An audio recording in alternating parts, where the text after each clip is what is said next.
बिस्मिल्लाहिर्रहमानिर्रहीम।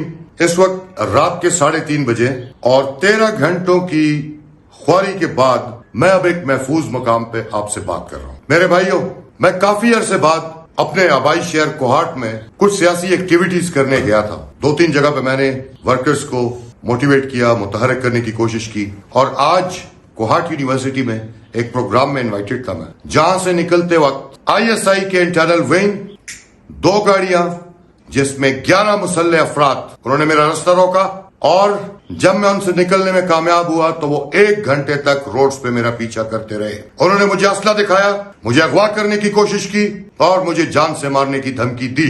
सुनो, मेरी जान अल्लाह के कब्जे में है, तुम्हारे कब्जे में नहीं है। ये पाकिस्तान तुम्हारे बाप की जागीर नहीं है। ये मिट्टी, ये शहर, ये मुल्क, ये मेरा है। मैं इसमें उस तरीके से रहूंगा जिस तरीके से मुझे आईन और कानून इजाजत देता है। मेरे पाकिस्तानियों, आज मुझ पर तकरीबन 2 दर्जन FIRs, जिनमें से आखिरी 2 रह गई थी, उसमें आज मैंने आखिरी 2 FIRs में भी जमानत कबल गिरफ्तारी कंफर्म की। मुझे बताया जाए कि मैंने क्या वो जुर्म किया है। मैंने अपने लोगों के लिए, अपने मुल्क के लिए, इस पाकिस्तान को बनने वाले नजरिए के लिए आवाज उठाई है। हम ला इलाहा इल्लल्लाह की आवाज उठाने वाले लोग हैं। हम हकीकी आजादी चाहते हैं और ला इलाहा इल्लल्लाह मुहम्मद रसूलुल्लाह। हम जब तक जिंदा है हम अपनी आजादी पर कभी भी समझौता नहीं करेंगे। जो मर्जी कर लो, हम तुम्हारे सामने सर नहीं झुकाएंगे। इसी शहर में फिरेंगे, यहीं पे अपनी एक्टिविटीज करेंगे,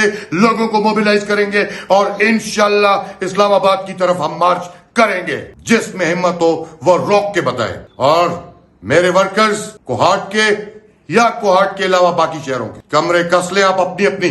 जिहाद का वो मरहला आ गया है कि जहां पर हमने जबान से, कलम से, हर तरीके से जिहाद करके देख लिया, लेकिन नहीं, ये लातों के भूत हैं, ये बातों से नहीं मानते।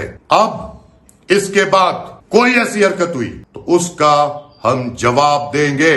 हम अपने दिफा का हक महफूज रखते हैं जो हमारा आईनी और कानूनी हक है। अगर आइंदा इस तरह की हरकत हुई तो उसका जवाब मिलेगा, उसका रद्द अमल आएगा।